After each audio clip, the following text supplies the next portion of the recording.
நாடாளுமன்ற தேர்தல் மற்றும் சட்டமன்ற இடைத்தேர்தலுக்கான இரண்டாம் கட்ட வாக்குப்பதிவு நிறைவடைந்த நிலையில் மின்னணு வாக்குப்பதிவு இயந்திரங்கள் சீல் வைக்கப்பட்டு வாக்கு எண்ணும் மையங்களுக்கு கொண்டு செல்லப்பட்டன.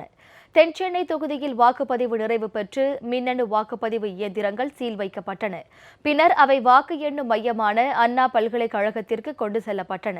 இதையொட்டி அங்கு மேற்கொள்ளப்பட்டுள்ள பாதுகாப்பு ஏற்பாடுகளை சென்னை பெருநகர காவல் ஆணையர் திரு ஏ. விஸ்வநாதன் நேரில் பார்வையிட்டு ஆய்வு செய்தார். மத்திய சென்னை தொகுதியில் வாக்குப்பதிவு முடிவடைந்து மின்னணு வாக்குப்பதிவு இயந்திரங்கள் வாக்கு எண்ணும் மையமான லயோலா கல்லூரிக்கு கொண்டு செல்லப்பட்டன. வாக்கு எண்ணும் மையத்தை சுற்றிலும் பலத்த பாதுகாப்பு போடப்பட்டுள்ளது.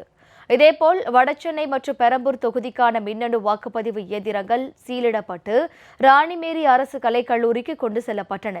திருச்சி நாடாளுமன்ற தொகுதியில் தேர்தல் முடிந்த பின்னர் மின்னணு வாக்குப்பதிவு இயந்திரங்கள் பலத்த பாதுகாப்புடன் வாக்கு எண்ணும் மையத்திற்கு அனுப்பி வைக்கப்பட்டன.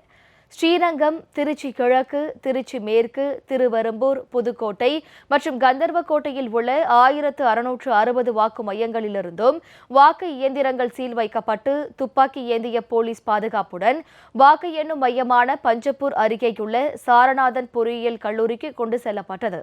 கோவை மற்றும் பொள்ளாச்சி நாடாளுமன்ற தொகுதிகளுக்கான வாக்குப்பதிவு நிறைவு பெற்று வாக்குப்பதிவு இயந்திரங்கள் சீலிடப்பட்டன. பின்னர் பலத்த பாதுகாப்புடன் வாக்கு எண்ணும் மையமான அரசினர் தொழில்நுட்ப கல்லூரியில் வைக்கப்பட்டன. அங்கு பலத்த பாதுகாப்பு போடப்பட்டுள்ளது. திண்டுக்கல் நாடாளுமன்ற தேர்தலில் வாக்குப்பதிவு முடிவடைந்ததைத் தொடர்ந்து வாக்குப்பதிவு இயந்திரங்கள் சீல் வைக்கப்பட்டன. பின்னர் அவை பாதுகாப்பாக வாக்கு எண்ணும் மையத்திற்கு கொண்டு செல்லப்பட்டன. அங்கு போலீஸ் பாதுகாப்பு போடப்பட்டுள்ளது. தூத்துக்குடி நாடாளுமன்ற தொகுதி மற்றும் விளாத்திக்குளம் சட்டமன்ற தொகுதிகளுக்கு தேர்தல் நடைபெற்றது. 1546 வாக்குச்சாவடிகளில் பயன்படுத்தப்பட்ட வாக்குப்பதிவு இயந்திரங்கள் அரசியல் கட்சி பிரதிநிதிகள் முன்னிலையில் சீல் வைக்கப்பட்டது. பின்னர் அவை பலத்த போலீஸ் பாதுகாப்புடன் வாகனங்களில் ஏற்றப்பட்டு வாக்கு எண்ணும் மையத்திற்கு எடுத்துச் செல்லப்பட்டது.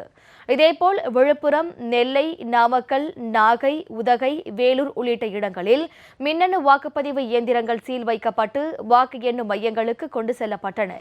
வாக்கு எண்ணும் மையம் முழுவதையும் சிசிடிவி கேமரா மூலம் கண்காணிக்க ஏற்பாடு செய்யப்பட்டுள்ளது.